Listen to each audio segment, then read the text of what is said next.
Welcome to the Scalable Real Estate Investing Podcast. We discuss the most scalable strategies, tools, and approaches to successfully invest in real estate.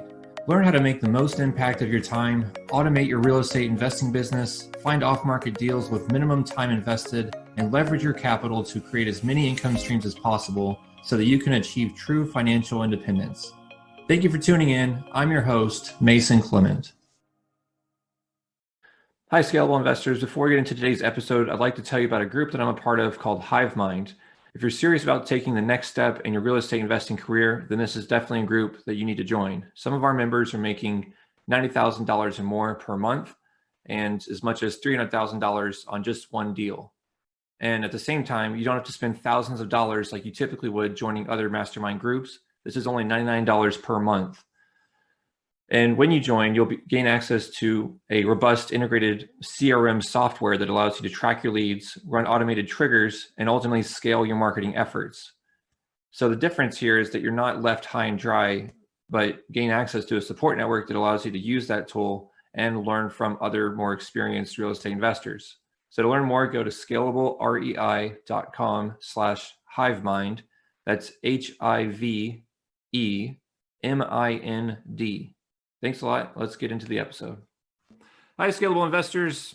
Thanks for tuning in to another episode of Scalable Real Estate Investing. I'm your host, Mason Clement, and today we have with us Nick Perry, who is the owner and founder of Want to Sell Now, which is the largest nationwide wholesaling company in the U.S. based out of Austin, Texas. He also owns a fleet of semi-trucks, multiple e-commerce businesses, and invests in other companies.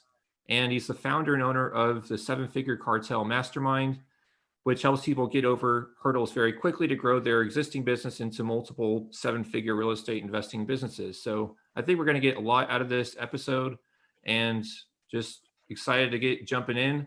Nick, how are you doing today? Yeah, I'm blessed, man. I'm excited and honored to be with you guys right now. So look forward to dropping some bombs and giving as much value as we can. All right, perfect. Well, every episode, I like to just get into the person's background, just what led you to real estate. Why don't we get into that right now? Yeah, so I grew up in Northern Virginia, right outside of Washington, D.C. All my family, they're all W-2 employees, 9 to 5. And I was always kind of the troublemaker, black sheep of the family. I was always getting in trouble in school. I didn't make it through high school. 10th grade, I was checked out. I ended up deciding I'm just going to go work full time instead. And so I figured I had to get my high school education done online, and I've been working ever since. And through my work experience, in high school I did retail and different jobs there, but my first career was a personal trainer. So I was a personal trainer right at from 18 to 23. And what I realized was all the wealthy clients that I'm training all own businesses. And so, I'm sitting there busting my butt, working 70 hours a week, and I'm only making 60 grand a year. And I was like, there's something not right here. I must have took a wrong turn somewhere. So I started interviewing a lot of my wealthy clients. And through that, one of my clients became my first mentor and hired me to come work with him. And I was selling franchises. So I sold frozen yogurt franchises, traveled all over the United States. And when that frozen yogurt trend cooled off, no pun intended, I had to figure out what was going to be my next venture. And I had no real plan. I was coming up at the end of my lease in Northern Virginia. I didn't have too much money because I was spending it fast as I was making it as a 24-year-old kid. And I just said, you know what, I'm just going to take a risk, move down to Austin, Texas. I didn't know anybody. I'd been there one time on a business trip, but I wanted to just start a new life for myself, get out of my home city.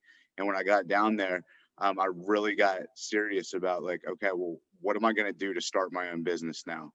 And I came across real estate wholesaling, and that just resonated with me from all the different business ventures that I looked at. So I started going really deep, watched tons and tons and tons of YouTube videos, and just started getting myself accustomed to sending out marketing. And it was a tough first year. It took me 11 months to get my first deal, 104 appointments. So definitely not an overnight success at all. I've been doing this 7 years now. Now we do 40 to 50 deals a month pretty consistently. So I'm blessed, but yeah, I've had a lot of good mentors and things that have helped me along the way. Okay. And before we started recording, you mentioned you were working at Indeed for a little bit. How long did that Yeah. take you to get from that day job to full-time real estate business? Yeah, great question. So I moved down to Austin, and I only had like 5 grand in my name. So I was like, all right, I got to get a job, but I'm gonna make this real estate thing work, regardless of how long it takes. But I'm gonna get a good job to bridge the gap. So I got hired there as an account executive, basically, sales job. It was like Wolf of Wall Street, 60 calls a day, high pressure, quotas, the whole nine.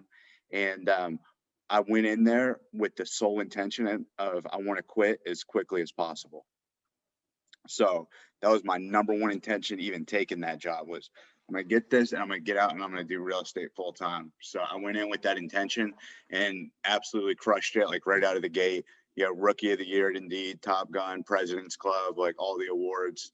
I was making really good money for you know from jobs that I had before. I was making like $250,000 a year doing inside sales, but I wasn't willing to like accept those golden handcuffs. So I was just determined, like, okay, I'm going to take any spare moment that I get, evenings, weekends, whatever it takes.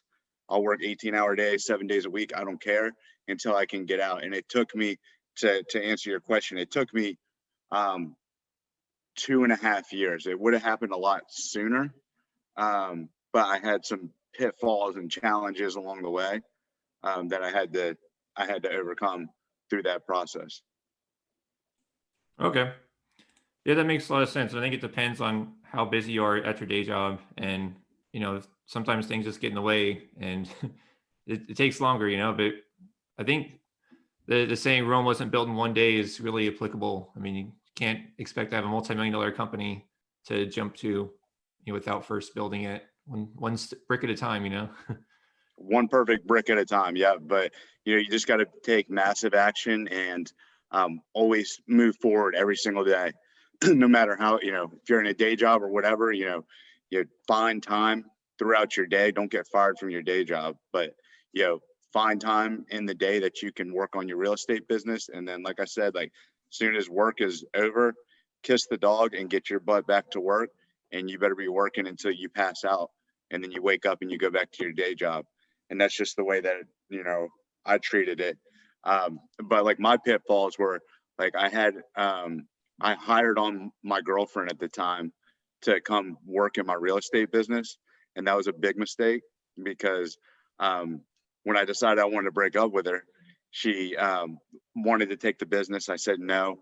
So she got a lawyer, and then they proceeded in Texas. If you live with somebody, there's no statute of limitations on time. They get mail there. They can do what's called a common law. So they filed a common law on me, and literally, because I decided you're not going to take my real estate business, they basically took all my other possessions. So my high-rise apartment, my cars, dude, I couldn't even get, like, basically I fought it in court, tons of money in attorney fees, but her attorney was pro bono. So I just got smoked and like lost all my money, lost all my possessions. And that's why it took me longer, right? Because I had to bounce back from that. If I didn't have to bounce back from that scenario, I would have been out of my corporate job within 18 months. Okay. Yeah, it sounds like a common law marriage. Divorce Yeah, there dude, is it's crazy. ridiculous. Yeah, if you're any single guys down in Texas, if you're listening, be careful with that, because it doesn't matter if you got a girl staying with you, she gets mail there, anything, they can do that to you. So I didn't know. I'm from Virginia, so I had to learn that lesson the hard way. Yeah, it cost me 6 figures to go through that lesson, but it is what it is. Yeah, I just kept moving forward and just kept doing deals. And then, within a few more months, I was able to quit my corporate job. And then as soon as I quit my corporate job, that same year, that was my first 7-figure a year. And I haven't looked back since. Okay. Yeah, you mentioned that you had some virtual assistants working for you, but when did you go from using VAs to actually having some folks in Austin, like boots on the ground in the Yeah. States? So when I was at my corporate job, I had VAs because I take phone calls and things when I was unavailable at work. And then once I went full time, I realized it was better for myself, and I had one other person that I hired on. It was better for us to just take the calls and basically replace the VA. Obviously, I'm going to be more effective than somebody that is overseas in the Philippines and things like that. For I've all my team now, they're all in Austin, Texas. So I've got a team of 11 people. I don't have any virtual assistants on the phones or anything like that anymore. But it was a helpful at the time. It definitely served a good purpose. Okay. Yeah, I've been having some just mental back and forth and debates with my friends about like training a higher caliber stateside person that's kind of like you, and like basically you're just copying yourself. And what about the flight risk there in terms of like, what if they, once they figure out every aspect of your business, they just go off and do it themselves? Do you ever worry about that, or how do you Not at manage all. that? No, I mean, I don't have really any turnover unless I fire somebody. So all my guys stay with me. And here's the thing: is my leadership style is I'm a bottom up kind of person, which means I want to make sure that my guys achieve their goals. So that's one of the big things we ask in the beginning is, hey, what do you want? And I don't care if their goals are to, build a rental portfolio. Some of them just want to buy a house and a new car. Some of them have aspirations for like, having other assets like e-commerce stores, or like my dispo guy, he's really into crypto. So I'm fine. Like I'm cool with all that. What you're not going to do with high performers is put them into a box and put a ceiling on them. That's not the right way to manage high performers. You help those people with your best intentions to get to their goals as quickly as possible. My CEO of my company, he's got really nice rental portfolio, but you know what? He runs my entire operation, and I allow him to. We actually have an LLC together outside that we own rental property in. So that's something that we have bonded us together. Like, okay, now we've got a 3-year plan for him for retirement. He'll be retired probably by 30 if he wants to. He's 27, right? So it's just things like that. We got his mom retired. So there's always the whys on why are people working for you. And so I knew for him, like my CEO, I knew that he wanted to retire his mom. So we did that. Now I knew he wanted to not be on the hamster wheel of wholesaling and flipping all the time. So we started building a rental portfolio, and I continue to foster that. And I'm constantly measuring and tracking the progress of those goals, personal or professional. Okay. Is it do you like a monthly review or quarterly, or I guess all the We above? do bi-weekly. So I do bi-weekly one-on-one with my CEO, and then he does bi-weekly one-on-ones with all the employees, all the sales Okay. guys. Yep. And are they on like a mixture of like a base salary and commission, or is it only commission for most people? No, everybody in the company receives a salary and commission. So it's a mix. Okay. Do you ever do a draw, or is it like a No, pure? I hate that stuff, man. Yeah. You just give them their base and pay them a salary too. If they're good, they're going to make you tons of money. If they're not good, then you fire them in the first 60 days and you're not out that much payroll.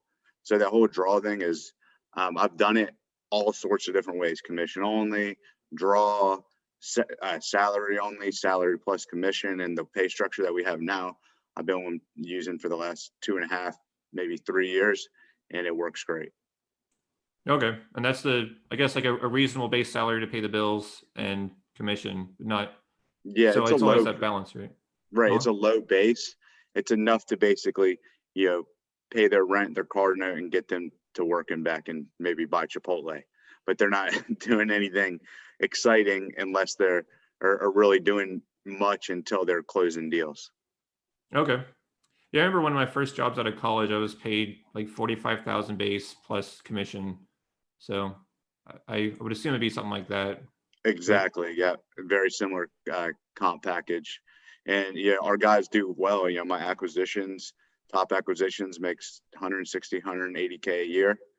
Dispo, it's right there at 6 figures. So they're doing well for themselves. And it's a great job for the right person. You can't just fill the seats in our business. You have to have top talent. Like B players do not work in our industry. You got to have A players only. I've got the battle scars, to prove it. So the pretty much in terms of success, like 80% of it, I really feel like is just having the right team. Yeah, everything else is kind of just is mechanics. But if you screw up on your hires, it's gonna end up really hurting your company and costing you lots and lots of money. Yeah. So I imagine you have you've refined a process for weeding out the bad candidates and all that stuff. Could you go into Oh that a little yeah, bit more and how that works? yeah. So I used to work at Indeed, so I know how to kind of game the system to get just tons and tons of candidate flow. Right, I can get as much candidates as I really want for any position that I'm hiring for. And what we do is I have an executive assistant, and me or my CEO would just tell them what we need, and she'll get the jobs posted. She'll sift and sort through all the resumes, call the candidates, and do the phone screens. And then if they're a good fit from the phone screens, she books a Zoom interview on my CEO's calendar. And it's a 15-minute first round phone screen with my CEO. Once that goes well, we'll invite them in for an in-person interview where we'll just kind of sit down across a conference table from them. And then if they do well there, we immediately take them back into the office and put them in the sales pit and make them actually start making some calls to see how they conversate with people and what their tonality is, and just, how good are they at following instructions. So we give them that practical assessment. And then we do some personality screens. So we give them Tony Robbins DISC test. We'll give them the Hexaco test, which is a phenomenal test. Go take it yourself. HEXACO. It's a free test, but it tells you all the intangibles about a person. Like, hey, is this person a compulsive liar? Do they have social anxiety?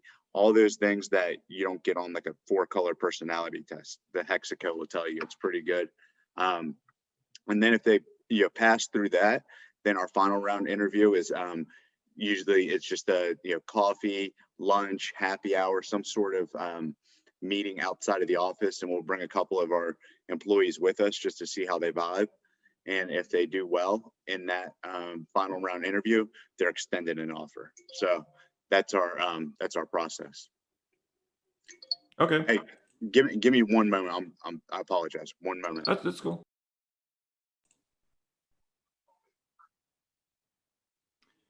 Okay. So yeah, that's really helpful. I think one of the last questions about talent, and I don't know if you can go into it too much. So I'm just thinking, what is that right percent commission on each deal? Or do you do it based on just the net profit you're going to get on that deal, or what's the Gross percent look like? profit will do 6% for our acquisitions and 2% for our dispo. So that model works well if you have a big organization where you're doing consistently over 25 deals a month. Your guys will be very happy with that, and it works with the payroll numbers. If you're doing under 5 deals a month, you probably need to pay a higher commission. I would suggest like 8 to 10% for acquisitions and 5 to 7% for dispo, if you're not doing more than 5 deals. But if you're doing a lot of deals, you can get away with lower commission numbers. Okay. Well, I guess it comes down to the person too. I mean, like I got VAs right now that bring in at least 5 contracts per month, and that's why I'm considering hiring a higher caliber person that could bring in like 5 per day or at least 5 per week, so that it's like 20. Really scale it up. But that's really helpful. I mean, look, I'm old school. I like all my guys to be in the office. I like us to all be together, have that culture, camaraderie. But I know other business owners that are successful with virtual assistants.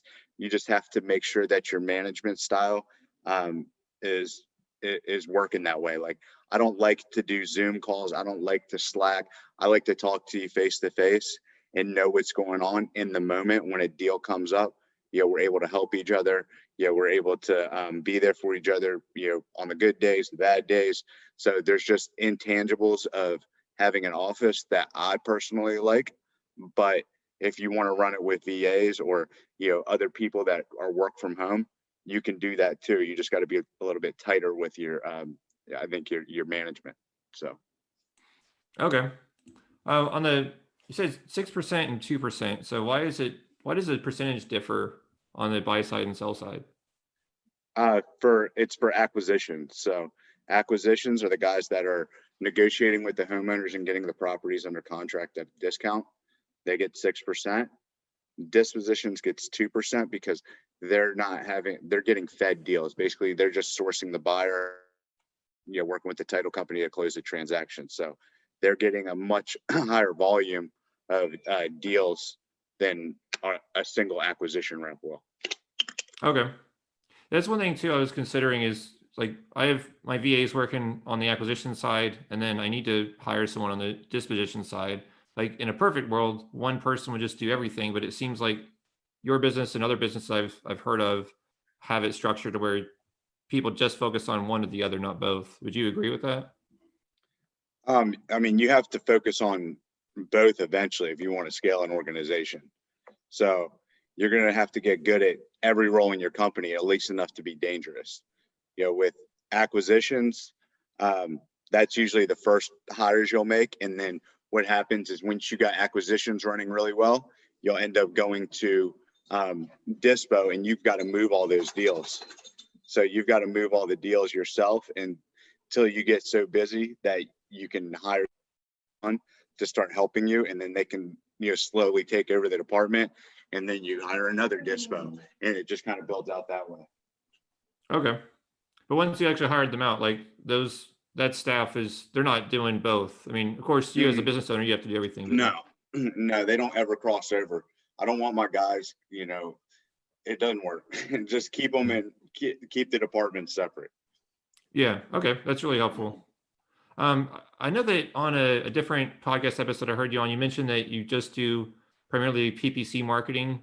So I was curious, do you feel like you have the biggest impact with Google pay-per-click campaigns, or is it Facebook, or what do you found works best? Definitely search engine traffic. Social media traffic is very low converting, just because think of the path that they took to get to your website. They were scrolling on social media and they decided to click it, and you'll notice it, the leads to contract are much higher with Facebook, Instagram, as opposed to Google, Bing, any of those other large search engines.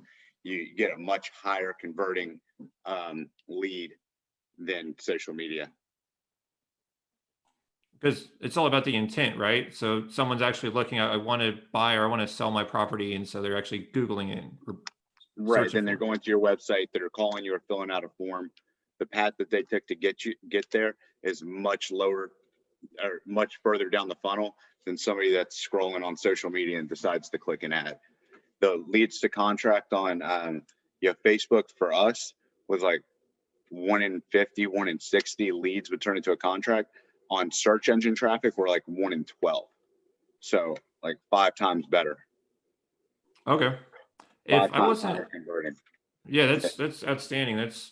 Man, I was doing Facebook marketing. I was doing at least 750 in ad spend per month, and paying a consultants like another like $1,000. And it was just like kind of bleeding cash here. And like most of the leads were people that were like, yeah, I'm a land buyer too. I want to buy land. I was like, no, man, I'm looking for people that are looking to sell. I don't want buyers. And it was just very frustrating. And like a lot of times I would call them, they would submit a form, and it would be uploaded to my CRM, and they'd be like, I don't have any land. It's like, what are you doing calling me? And I'm like, dude, you submitted a form. Did you just black out? Like you went through all this trouble to, give me the information, but now you're just a useless lead. I have to like burn all these people. Right. I think one of the highest value skills in 2021 is digital advertising. If you can master pay-per-click, you're pretty much, and you know how to do sales, you'll be a millionaire. Right. So that's the big thing that I focus on in our training in the 7-Figure Cartel, is teaching people how to do pay-per-click properly. So you don't have to go out and pay a third-party consultant, and you're not, wasting a bunch of time, energy, and money on, poor performance or bad leads, or all the above. So I'd say, if you make the time and learn how to do PPC yourself. I don't do anything in my business, but I still manage my PPC. That's the only thing that I do. I live in Miami Beach.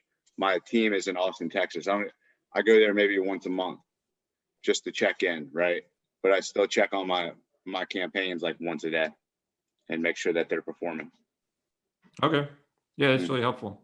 You said Google and Bing. Do you also do, I don't know, is there Yahoo, or is it primarily just those two, Google and Bing? Yahoo is owned by Bing Ads. So if you do Bing Ads, if you do Bing Ads, they're going to be posting on DuckDuckGo, MSN, Yahoo, a bunch of other third-party search engines. So Bing doesn't just show up on Bing; it shows up on all the smaller third parties. Okay, yeah, that's really helpful. I'm kind of showing my naivety here and lack of experience on that. I'm just doing some old school stuff, mailers, text message campaigns, and the other side of marketing. Yeah, it's brutal, man. Yeah, but it makes a lot of sense having that's more of the proactive, upstream battle versus having people coming downstream to you. Yeah, you're working too hard. Yeah, probably. Yeah. All right. Just checking to see what else we got here. Oh yeah, why don't you go into that 7-figure wholesaling cartel? What else besides PPC do you teach in there, and what's it all about? Literally everything from A to Z, because like the first 3 years, like I said, it was an uphill battle. I made a lot of mistakes. And so in hindsight, I'm like, man, if I would have just known what I know now, I would have been, a millionaire within like the first year easily. So that was basically my contribution, was like, I want to take existing investors that are already doing the business and get them all doing 7 figures plus.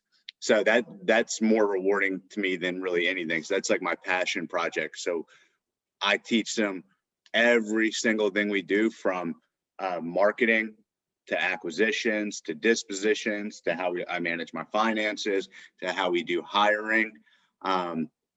We do PPC, super in depth on that nationwide. So I do all virtual. So I teach all our students how to literally do deals all over the country without having to be there or have boots on the ground.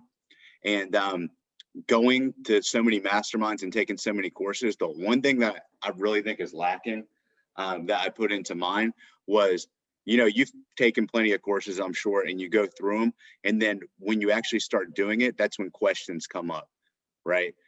Or you have roadblocks along the way. So I meet with our students every 2 weeks to go over any roadblocks that they're having and get them squared away right then and there.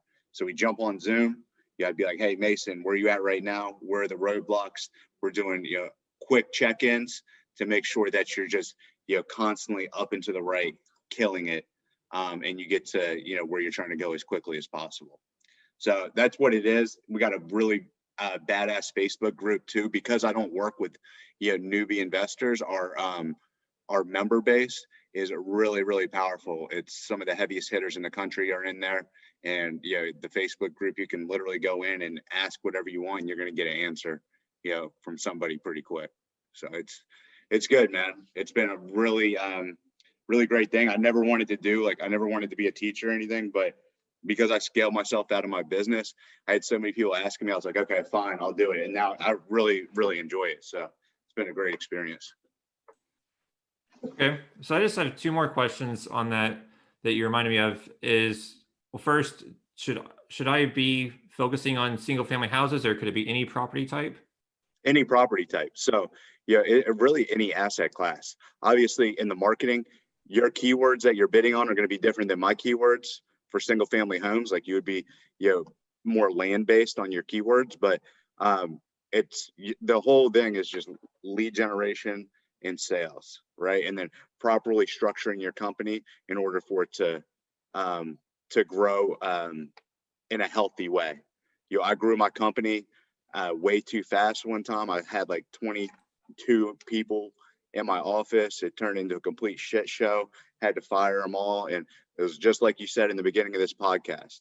The way to grow it is to lay one perfect brick at a time, right? So, I go into a lot of I've had a lot of mess ups that I made along the way.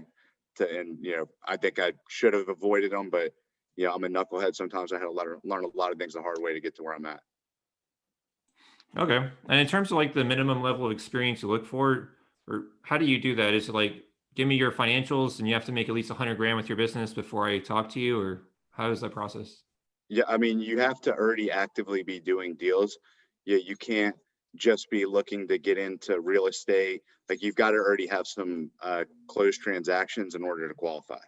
So as long as you're active in the business and you've got closed transactions, then I can take it from there. But we just don't, the level of the group, we just don't have time to like teach you what is a ARV or what's the little things like that. So, and plus I want people that are already success minded and are successful. Like you're a stud, you're crushing it in land, you got an amazing a position where you're at. So like there would be somebody in your position or somewhere along that path. Okay. Yeah, that makes a lot of sense. It's kind of self-explanatory, answers itself, but I was just curious if you had particular thresholds, like must do No, I'm 10 not sure. deals. Yeah. I mean, if you're not doing any transactions, wait till you get some under your belt. There's plenty of great mentors out there that can help if you're a newer investor looking to get into the business.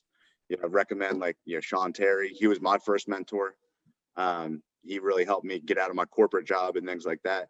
But then when you're ready to like take it into the big leagues, then you can just check out what we're doing. We got a lot of members you could probably reach out to and get their experience. So it's been good.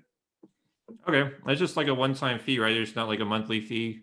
No, it's recurring. So it's 500. It's 500 a month because I'm literally jumping in the weeds with you. Like I'm hand holding you to make 7 figures. So you're getting all of the everything that I've learned, all the documents, all my keywords, negative keywords, and then I'm literally like grabbing your hand. And my whole thing is student success rate. Like I need everybody in my cartel doing over 7 figures plus. And we've already got guys that are doing that. We got people that are now pacing to multi 7 figures. So that's my goal, is get everybody there. I take a super vested interest in making sure everybody's successful. Okay. Yeah, you kind of hit on it. One question I also wanted to ask though is, how are you doing things nationwide? Because sometimes I get involved in just a different part of Texas, for example, and I wanted to know that I can hang my hat on that certain price. Like I look at comps, but those comps may not be very useful in today's market. Everything's moving so fast. So how do you get up to speed and be confident in various markets? Yeah, I mean, that's a tough one to answer on, in like a 2-minute answer, because we go super deep on that in our training. But I'll give you some frame of reference is, when we're looking at property, we don't just look at sold comparables. We actually look at what's going on for sale. Because right now in 2021, when this is being recorded, the real estate market is on fire, and you need to know what is the pulse on the market. So first thing we look at is the for sales. We'll go on Zillow, we'll look at active listed properties, and we'll see how many saves and how many days they've been online. That's going to give you a really quick temperature check on how hot that market is. And if you lock that property up, how many offers, how much demand is going on in that market. So we look at that. Then we go into the sold comparables, and we'll look at sold comparables on Zillow. We also use PropStream. PropStream is just a software tool you can cross-reference with, and it just comes down to just training. Like our guys, we still do ARV trainings with our acquisitions once a week. So it's just a muscle. You end up getting really good at it, after you've done hundreds, thousands, tens of thousands of properties. All right. Yeah, that makes sense. Another thing I wanted to ask is, if you're wholesaling primarily to real estate investors, are you ever worried that investor is going to just try to cut you out of the deal? It's always just like maybe a novice amateur idea, but what do you think about that? You got to control the sale. So that's what's, if you're in sales, you know, controlling the sale is the most important thing, right? You got to make sure that if you're sending a third party, you know, buyer in there, that you set the right expectations before that they show up to that house. So right expectations being, hey, you know, whatever his name is, John, I got Miss Smith. She's going to be opening the property up for you at 2:15. Remember, it's a distressed situation, so do not ask her any questions. Please go in and take any media you want and get out as quickly as possible. Soon as you leave the premises, I need you to call me so I can let Miss Smith know that we're finished. Is that fair enough? And they're going to say yes. And then you also tell them, yeah, and additionally, we've got the property under contract with the affidavit of interest, and we already have title work started on it. So you're not, you don't have to worry about anybody going around you on this deal. So that's a nice way of saying, dude, I got this thing locked up. You know, I've clouded the title on it. Don't mess around.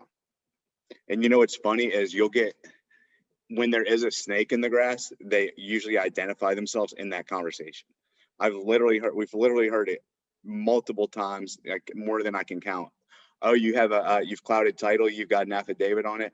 No, thanks. I don't want to go see it anymore. Yeah, I understand that. I've definitely heard similar things like that. Like they're really pushing you. Like I know this other land investor I was talking to. He's like, yeah, this guy was, he seemed to be interested in buying it, but he was pushing me for like, what's your spread on it and how much you gonna make? And I was like, oh, wait a minute, like you're not stealing my deal here. Right. So it's good to be aware of it. So like when you have something under contract, how many days do you usually have between signing it and finding the other buyer? So like a 90-day period or 6 months? No. In single family, it's much quicker. So, you know, from the time that we get a contract to the time that we have it like closed, money's in the bank, is on average 27 days. Just because, you know, it takes us, you know, a week or two to secure an assignment contract, and then we start title work. And by the time title work's done and closings happen and scheduled and all that, it's 27 days. We've done them in, you know, within a week before, but you know, just take that into consideration that you know, it takes roughly 3.5 weeks to get, you know, the transaction done. Okay, but that's after you've already built up your network and your systems down and all that, right? Correct. Yeah, I wouldn't expect someone starting out. Someone starting out might take, I've definitely heard of plenty of people taking 11, 12 months to find their first deal. So oh yeah, to find a deal. I mean, yeah, it takes, you know, if you're just getting started out, be patient with yourself. But you know, go in and, you know, don't give up. I think that's the biggest thing is, you know, you got to have a lot of tenacity to start any business. And just remember, there's like a 99% failure rate with people starting new businesses. So you better be that 1% and go out there and, you know, make it happen, hell or high water. You know, expect that there's going to be a lot of failure and a lot of rejection up front. That goes for any business that you're starting, real estate, whatever, though. So yeah, definitely. That's what I love. Actually, I'll send out, I don't even send them out. My VA will send out SMS campaigns, and it's just like, no. So it's like a huge long list. It's like, oh, it's great because we're finally weeding it out and getting to that yes. You know, it's really true. The more no's you get, the closer you are to that yes. So I know one of those guys is going to respond and be like, yes, what price? Done. Right. So you just got to have a big pipeline and a lot of people to talk to, and you know, that's really, you know, that's half the battle. Yeah. So if you're doing so many deals, like 40 deals per month, you obviously have to be selective about which ones you're doing. So what's like your absolute minimum margin that you have to make, your company has to make? So we aim for a minimum, because we do nationwide, it's minimum of 10,000. We're not accepting less than 10,000 on an assignment fee. Some of these markets that you're in, that's going to be a decent deal. 10,000. You go to places like Memphis, Indiana, where you got lower ARV properties and stuff. It's hard to squeeze out giant assignment fees there. But you know, we go to places like California and get 6-figure assignments all the time. We just got one this morning. It's like $132,000 assignment fee, but it's in California. So there's states that have like higher ARVs. You're going to get bigger deals there. The states like in the Midwest, up in the Rust Belt of the United States, that have lower ARVs, you're not going to get as big. Your deals aren't going to be as big there. they'll be easier to get, but everything's a trade-off. Right. Yeah, that makes a lot of sense. Do you ever do any value add activities to it, or is it just mainly knowing the numbers about what your buyer is going to do? I flip property nationwide as well. I have 14 rehabs going on all over the country right now. Okay. So it just kind of depends case by case. Yeah. And then I hold, rental property, mobile home parks. So we're getting really, like, now we just started a commercial division in the company. So that's my next, evolution for me that I'm really excited about in real estate is going really big into commercial and seeing how far I can take it. Okay. Yeah, if you're in mobile home parks, it's already starting to get into the commercial real estate side of things. Yeah. Interesting. Yeah, maybe I have to speak with you offline about all that. But I was curious. You mentioned that you own like a fleet of semi trucks and e-commerce businesses as well. So how have you leveraged the real estate experience to do those other businesses? Well, you just get to a point where you got so much cash that you just got to start putting it places, right? So I sink it into real estate. But then, I also look where can I get, high returns. So with trucks, each truck that I have brings me in $3,900 a month net. Right. So you look at that and I'm only buying these trucks for like 35, 40 grand. I put a $5,000 warranty on them. And so I'm all in for like 45 grand, making 3,900 a month. You don't get that in single family homes or real estate. But you can get it in the transportation industry. You just got to remember trucks are higher risk. They're a depreciating asset. Right. So, there's a trade-off there. Same thing with the e-commerce. The e-commerce, I make phenomenal money in e-commerce as well, but I wouldn't consider trucks or e-commerce legacy assets. You know what I mean? It's not like they're going to last forever. There's going to come a time when Amazon probably shuts my ass down or squeezes me out of the market. Hopefully not anytime soon, but you don't have control of the platforms that you're doing e-commerce on. So you just have to just ride the wave while it's good. And then trucks don't last forever. You got to continually buy new trucks. And that's a completely separate business in itself. So, that's why my entire goal is like within the next, 3 to 5 years to be completely retired with triple net lead days. So have just trophy property that is completely triple net where I'm 100% passive. And that's where I want to be in the next 3 to 5 years tops. Okay. But if you've already scaled yourself out of your business, then I mean, you're already almost semi-retired, right? Or what does retirement look like? I'm not working. My dad's in town right now. We're getting ready to go to a Marlins game after we get off this podcast. I take a couple calls each day. I'll do a podcast. I'll get on and I'm working on another mobile home deal right now. A mobile home park right now. So, I'll call and check on that, but it's not like I'm, really working. I choose when I want to work. And, I have a lot more freedom than I used to have. The first 5 years I was working 80 Saturdays, Sundays, and, I've got a completely different life than I did when I started my business. So you go through, phases and seasons in your business. And, you just have to continue to, buy your time back. So that's the reason you need to have amazing people, because not only are you buying more money when you have good people on your team, but you're also buying your time back, which is your most precious asset. Yeah, definitely. That's the All right, that's another episode of true Scalable Real Estate Investing. Thank you for tuning in. Please be sure to leave a review and All right. subscribe. Well, I think we've covered most everything. Is there anything else we're missing that you wanted to add? And also be That's sure to it. go to I think, scalablerealestateinvesting.com. bottom scroll to line the is, bottom and fill out the when it form comes to sign up down for our to, email. any And you can parting also reach thoughts me for, directly at just success in real estate and wholesaling. MASON Again, at scalablerealestateinvesting.com. PPC, learn how to do If you'd it. like to get in touch It'll with make me you a millionaire. to either partner on Get good deals people or on your even be team. considered to do your It's own going to buy all your episode on time this back, and it's going to podcast. make you tons Thanks of money. again, And have then a great just day. tenacity and fortitude to take big risk and look at adversity in the face and bounce back from anything that life throws at you. You just got to have really thick alligator skin to be a good entrepreneur in any business. So I think that really sums it up. Yeah, I agree. It's definitely well said. Is there an email or a website you want to leave our listeners in case they want to get in touch with you? Yeah. I'm pretty good on Instagram. So you can follow me on Instagram. It's just my name, Nick Perry, and then REI, like real estate investing. So Nick Perry, REI on Instagram. You can follow me there. And that's it. Yeah. Reach out to me. Let me know if you guys need anything.